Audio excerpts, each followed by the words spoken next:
नारो हणी नरो थियो पिट अलफ ज़िंदाबाद भिटाई जी भूअ खां हली पहुतो हैदराबाद सुठो साथ सठियो जो दोस्तनि ॾिनो दाद अमन पसंद उस्ताद आयूं फॾो न को फसाद मैसेज मुराद शाह खे ॾियूं यादाश्तनामो यादि करे उथियो केस चए फाइक मथे फरियाद काहे हलिया काफ़िलो अरॾा सभु उस्ताद केॾो कराची में जवाननि कयो जहाद ॾेई ॾारो हणी नारो कई वज़ीर आला ॾे वाद तारीख़ लिखंदा तंहिंजी नई वरी नकाद दुआ कयां दिलि सां हुजे शफ़ी मोहम्मद शाद अंदरो ॿधी सठियो उथियो हक़नि लाइ हिकु वारी भरम रखी भिटाई तां तुर्त कई तयारी सचो साथ सठियो जो दोस्तनि ॾिनी दिलदारी लांग मार्च में लॻी वियो हिमत न हारी केॾो पंध कराची जो बर सुझे बारी सही वाट सठियो खे ॾातर हुई ॾेखारी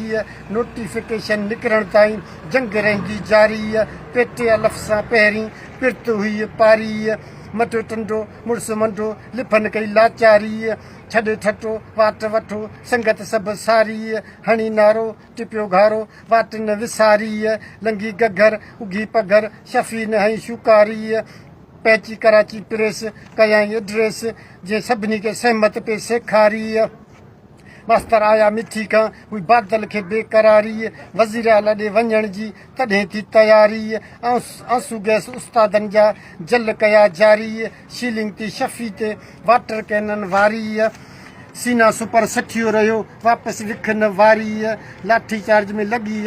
सिपाही सरकारी गिरफ़्तार करे गांडू विया सिपाही सरकारी जेल विधऊं जवान खे आणे न मञे इनकारी मथा फाटा मास्तरनि जा तुर्त कई तीमारदारी भगदड़ जी भीड़ में मथां पिया मारी हेठि किरियो हुसैन जंहिंखे बचाइण हुई बुर्दबारी केतिरियूं लॻियूं केस खे सोढे न का सारी घर छॾे घणा थिया ॾींहंनि आया ॾारी इहो हज शफ़ी जी न्याणी जेको जॾहिं पाण घर छॾे घणा थिया ॾींहंनि आया ॾारी ईंदो कॾहिं अङण ते बाबल करे बहारी वाट घणी वालिद जी न्याणी थे निहारी सिगो रस जी सैयद कज निमाणनि ते नज़रदारी हड़ताल हणी झंडो खणी थियो धणी जंहिंजी मत बि हुई मोचारी NTS उस्तादनि लाइ थिया ऑफिसर इक़रारी सोरहों वठी सठियो आयो लथी उस्तादनि इंतज़ारी